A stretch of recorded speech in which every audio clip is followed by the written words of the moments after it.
নামাজ পড়া অবস্থায় যদি পেছন দিয়ে বায়ু আসতে চায়, আটকিয়ে নামাজ শেষ করা যাবে কিনা? যেমন জামাতে সালাতের সময় সামনের কাতারে থাকলে কিভাবে যাব? দেখুন, সালাতের মধ্যে যদি কারোর বায়ুর প্রেসার চলে আসে, অবশ্যই তিনি সেটা ধরে রেখে সালাত আদায় করবেন, এতে কোনো অসুবিধা নাই। কিন্তু সালাতের আগে, ধরেন সালাতের বাকি আছে আরো 10 মিনিট, আর সময়টা হলো কনকনে শীতের সময়, আপনার বায়ুর প্রেসার আসছে, তখন যদি আপনি চাপাচাপি করে ধরে রাখেন যে 10 মিনিট আমি যদি পার করতে পারি, সাথে আর 5-7 মিনিট যোগ করলে এই 15-20 মিনিট একটু সহ্য করতে পারলে আমার আর ঠান্ডা পানি দিয়ে উজুটা করা লাগে না, এই চিন্তা থেকে যদি আপনি চাপাচাপি করে আটকায় রাখেন, তাহলে সেটা কিন্তু গর্হিত কাজ, সেটা কিন্তু ভুল, অন্যায় কাজ। কারণ আপনার এই চাপাচাপি করে আটকায় রেখে যদি নামাজ পড়েন, নামাজে মনোযোগ থাকবে থাকবে না।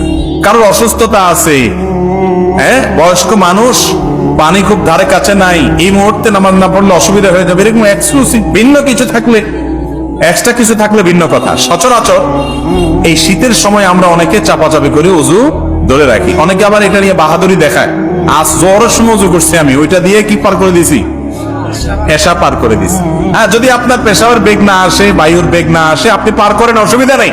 কিন্তু বেগ আছে, তাও আপনি ধরে রেখে বীরত্ব জাহির করতেছেন, আপনি বীর না, আপনি বীরু। বীরু বুঝছেন, আপনি কাপুরুষ।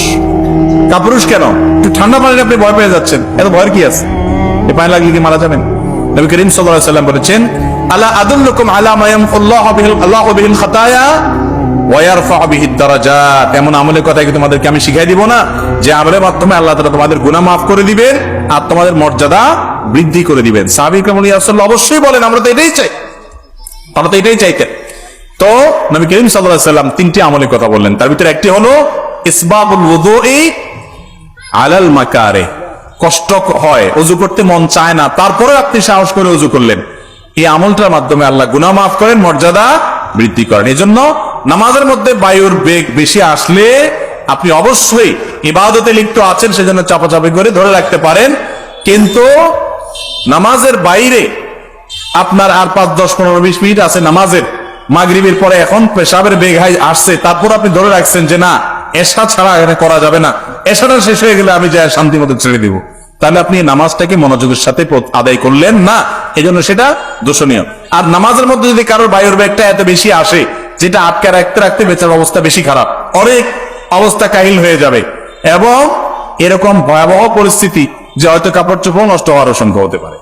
এরকম যদি হয়, তাহলে তার জন্য ওইটা ছেড়ে দেওয়া কি হবে না, গুনাহ হবে না, জায়েজ হবে ইনশাআল্লাহ। বিসমিল্লাহ। প্রথম প্রশ্ন, এক শাশুড়ি সংসার ভাঙার জন্য বিভিন্ন জাদুটোনা করে, আর সেটা তার ছেলে জানার পরও মায়ের পক্ষ নিয়ে থাকে, মায়ের দোষ ঢাকার চেষ্টা করে, সেক্ষেত্রে ঘরের বউয়ের কি করা উচিত?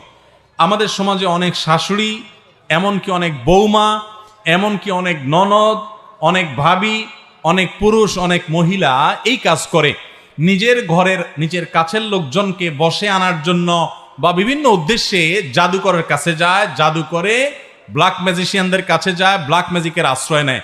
পরিষ্কারভাবে শুনে